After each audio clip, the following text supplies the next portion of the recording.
muito, eu quero saber se está repercutindo por aí, Berton, o caso do Grêmio, né? E da possibilidade, se é que ainda existe, o Renato já falava sobre isso, do Luan reaparecer por aí saindo do Corinthians. Você apurou algumas novidades por aí, Berton? Apurei sim, Bruno, e olha, nas próximas horas o Grêmio deve anunciar oficialmente o Luan como seu novo reforço para essa temporada. Até a apuração em conjunto com a Lili Nascimento, né, lá no Corinthians, ela conseguiu também apurar essa rescisão, que o Luan já tratava disso com a equipe, com a direção corintiana. Eles chegaram ao acerto até de forma amigável, o Corinthians liberando o Luan. Imediatamente o Luan livre no mercado, ele começou a acertar o seu retorno ao Grêmio. O Grêmio já buscava algumas informações, o Renato falava sobre isso, né? Principalmente números do Luan, na questão da parte física. O Grêmio foi buscar com o Corinthians, foi buscar também com o preparador físico que o Luan contratou de forma particular, como é que ele estava fisicamente. Esses números chegaram, agradaram. E a informação que eu tenho é que realmente chegaram a um acordo e nas próximas horas o Grêmio deve anunciar o Luan como seu novo reforço, um contrato curto, né, até o final desse ano, mas com a possibilidade de em janeiro as duas partes sentarem, caso o Luan consiga atingir alguns gatilhos, alguns objetivos, algumas metas em campo, ampliar esse contrato do Luan, que teve no Grêmio, né, entre 2014 e 2019 sua melhor passagem, chegando à seleção brasileira, se tornando o rei da América, e era inclusive o técnico, o Renato Gaúcho, né, o mesmo treinador de agora. O Renato falou que queria assim ajudar e recuperar o Luan. Então Grêmio e Luan muito próximo de um acerto. A rescisão com o Corinthians já aconteceu e nas próximas horas o Grêmio deve anunciar o Luan como seu novo reforço para a temporada 2023. Berton, só uma dúvida em relação à questão do salário. Você tem alguma ideia sobre isso? Porque a gente sabe que em São Paulo o salário dele era alto, né? Mas vai um salário bem mais baixo, Bruno. Eu não consegui, claro, apurar precisamente quanto é que o Luan vai ganhar, mas algo bem abaixo do que ele vinha recebendo no Corinthians e até para os padrões, né, da folha salarial do Grêmio. Como eu falei, o Grêmio vai tentar, com o Luan, acionar nos contratos alguns objetivos, alguns gatilhos para que isso vá se ampliando, questão de salário, contrato, mas tudo vai depender do Luan. É um jogador que está muito tempo parado, não teve seus objetivos alcançados no Corinthians, o Grêmio quer recuperar o jogador, confia nele, mas claro, quer fazer isso com calma e também se precavendo, colocando esse contrato. Exatamente tudo isso que está sendo discutido nesse exato momento. Questão contratual, questão de salários, gatilhos, objetivos, e aí tem a assinatura do contrato e ele já é esperado entre hoje e amanhã em Porto Alegre para ser anunciado. Beleza, Berton, obrigado, viu? Então, importante a apuração do Gustavo Berton agora. Sim. Esse acordo deve ser anunciado e oficializado logo mais, Mário. É bom pro Luan, bom pro Corinthians, bom pro Grêmio, bom pra quem? Uma movimentação que aparentemente é boa para todo mundo, né? Para os três envolvidos, porque assim, pro Luan, com a clara necessidade e vontade de recuperar o jogador, né? Assim, o jogador que um dia, no nosso imaginário e no do Renato também, já mostrou a qualidade dele. Então é um movimento que valorizo demais, partir do Renato, diante de todas as circunstâncias muito tristes, né? Que o Luan passou nas últimas semanas, a agressão, enfim. E aí o Renato se mostrando realmente o lado ser humano dele, né? Isso é muito, muito, muito legal. Eu não sei te dizer se pro Luan é uma última tentativa de recuperar a carreira dele como profissional, como jogador. Pro Corinthians é interessante, porque o Corinthians também estava com essa necessidade de resolver a situação. Tentou por muitas vezes contar com o Luan e não conseguiu, enfim. Então acho que o movimento tende a ser interessante para os três envolvidos. Na prática, pro Grêmio, a gente vai ver só mais pra frente, né? Com o Luan desempenhando. E é uma novela que a gente está esperando chegar ao fim, né? E tomara que seja de um final feliz, principalmente exato, pro lado humano do jogador, que também precisa se ajudar, Mar. É que, na verdade, hoje, o Corinthians não conta com o Luan e o Grêmio não conta com o Luan. Na verdade, o Luan precisa, né, voltar a praticar a profissão dele. A porta no Corinthians estava bem fechada e não por culpa do Corinthians. É que o Luan não conseguia desempenhar. O aceno do Renato para o Luan pode ser um aceno que venha a dar algum resultado. Espaço no time hoje, reservado para ele, Bruno, não tem. Ele vai ter que trabalhar e buscar.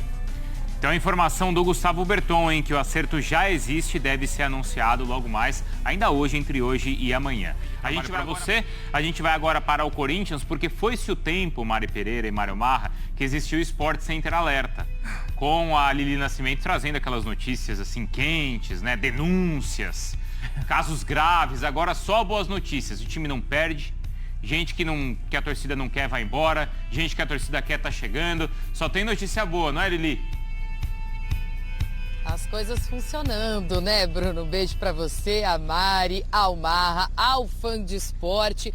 Apesar desse empate amargo com o Bahia, né? Mas o torcedor corintiano só consegue pensar no jogo de amanhã contra o São Paulo na Neoquímica Arena. E como não tem graça se eu chego só com boas notícias, vem essa dúvida aí se o Matias Rojas irá ou não jogar amanhã. Ele sofreu um trauma no pé esquerdo na partida contra o Bahia, precisou ser substituído, passou por exames no domingo e o departamento médico ainda não se pronunciou. Muito provavelmente o Luxemburgo vai guardar essa informação até uma hora antes da partida para fazer aquele mistério também para o adversário. Mas é uma situação que preocupa muito o torcedor, até porque em situações, né, de trauma no pé, trauma no tornozelo, geralmente o jogador demora alguns dias para retornar ao campo. Veremos aí a situação do Matias Rojas. Em relação ao Gabriel Moscardo, ele não joga. A expectativa aí é que ele fique durante esses dias aí se recuperando da cirurgia de apendicite, que retorne para o jogo da volta contra o São Paulo.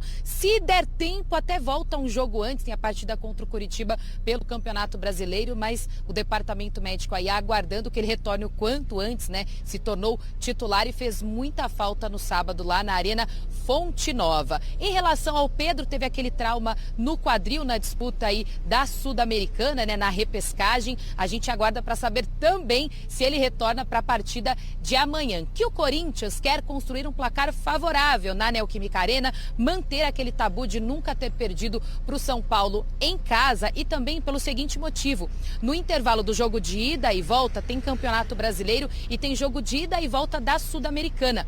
A depender do placar de amanhã, o Luxemburgo pode usar alguns titulares também para a disputa da Sul-Americana. Então, portanto, é isso. Foco, objetivo total em conseguir construir um placar amanhã com a presença da torcida. E o Luxemburgo falou sobre este jogo importantíssimo. Vamos assistir. Nós estamos preparados para jogar um jogo decisivo. É importante ressaltar que o primeiro jogo é na nossa casa e a torcida é fundamental se envolver plenamente com a nossa equipe. É um outro momento nosso com a relação com o nosso torcedor, das coisas que nós estamos começando a avançar. Então a gente conta bastante com esse nosso torcedor agora nesse próximo jogo decisivo. E os nossos jogadores estão preparados para jogar um jogo de decisão. Sabe que decisão é diferente, a banda toca diferente. Então eu estou bastante feliz com eles, né? É isso, então ele pode ter certeza que a torcida estará lá para incentivar. Antes de devolver para vocês, só uma atualização sobre o zagueiro Lucas Veríssimo, tá? Lá em meados de abril, ele tinha sido oferecido para o Corinthians para ser um reforço nessa janela de transferências. O Corinthians se interessou por ele, mas queria um empréstimo, o Benfica queria a compra. Como não entraram em acordo, aí o Corinthians desistiu da contratação do Lucas Veríssimo, que agora o Corinthians voltou atrás. Por quê? Porque o Benfica aceitou o empréstimo do jogador. Então, liberar até junho de 2024 por empréstimo, valor de mais ou menos 5 milhões de reais aí por este empréstimo. O Corinthians está em negociação, já se conversaram. O Lucas Veríssimo demonstrou muito interesse em vestir a camisa alvinegra, portanto, nos próximos dias aí, quem sabe, ele deva ser anunciado como segundo reforço nessa janela. O primeiro foi o Matias Rojas. Então é isso, né? Em definição sobre se o Gil fica ou não para a próxima temporada, Bruno Mendes ainda não avisou se vai renovar ou não, ainda aguarda um convite de algum clube europeu. Se não acontecer, ele fica no Corinthians, mas para se precaver, o clube decidiu então ir atrás de Lucas Veríssimo. Deve ser sim o próximo nome anunciado no Corinthians. É claro que não joga amanhã, a cabeça do torcedor está nessa disputa aí contra o São Paulo, meus amigos. Lili, obrigado. Tomara que isso também não signifique uma saída do Murilo, né? A gente sabe que é quase que inevitável, mas tomara que ele fique o mais tempo possível por aqui. São Paulo agora com o Edu Afonso. E aí, Edu, conta pra gente como é que tá o São Paulo. Derrota no Campeonato Brasileiro, mas claro, amanhã a partida dura pro São Paulo sempre, né? Como costuma ser, jogar na Neoquímica Arena, Edu. Tudo bem, Bruno? Como é que você tá? Muito bom dia pra você, bom dia pra Mari, pro Marra e pro Fã de Esportes. Aqui no CT da Barra Funda tá rolando a última atividade. Começou às 11 da manhã, provavelmente nesse horário ainda um vídeo está sendo passado pelo Dorival Júnior, como de costume às vésperas do jogo, para mais ou menos meio-dia o elenco ir a campo e fazer a única atividade com todos os jogadores à disposição. O time voltou de Cuiabá, a última impressão foi ruim, mesmo quase não poupando ninguém. Luciano ficou no banco, Rafinha estava na Alemanha, o resto do time titular começou a partida. Uma derrota doída para o Cuiabá, com muita reclamação com a arbitragem, com expulsão de Dorival Júnior, que não fica no banco de reservas no jogo contra o Bahia. Expulsão no Brasileiro não vale para a Copa do Brasil. Bem, o time chegou, fez um trabalho ontem regenerativo, apostou num voo fretado para tentar minimizar o desgaste da viagem até Cuiabá. E hoje, para valer, o time será definido aqui nesse trabalho que deve começar por volta de meio-dia. Rafinha chegou no meio da madrugada, veio direto para o CT, descansou e está participando. Tendência que jogue amanhã, apesar de ter ido até a Alemanha. Não participou do jogo de Cuiabá, não treinou na sexta-feira nem no domingo, mas lá não jogou, apenas participou do evento, então ele deve jogar. Em todo caso, o Natan, que marcou seu primeiro gol como profissional na semana seguinte ao falecimento da sua mãe, fica de sobreaviso. Na zaga, o Diego Costa pode perder a posição para o Beraldo, que já ficou no banco no final de semana, ou até para o Alan Franco, que se recuperou totalmente da contusão na perna direita e está treinando com o grupo pelo segundo dia consecutivo. Nas demais posições, a única dúvida é aquele complemento de meio de campo. Além de Pablo Maia, Mendes e também Rodrigo Nestor. Ele vai com Michel Araújo, vai com Wellington Rato como terceiro atacante ou vai com Alisson para dar mais consistência na marcação. Tudo isso será definido amanhã antes do jogo. Jogo importante por vários aspectos, Bruno. Tem tabu, São Paulo nunca ganhou lá. Tem grana, se chegar à final, São Paulo fatura no mínimo mais 30 milhões de reais. Tem vaga para Libertadores, se o São Paulo for campeão. E tem, claro, o principal, título inédito da Copa do Brasil. Será que vai rolar, Bruno? Tem a taça, é isso que também importa, né? E que o São Paulino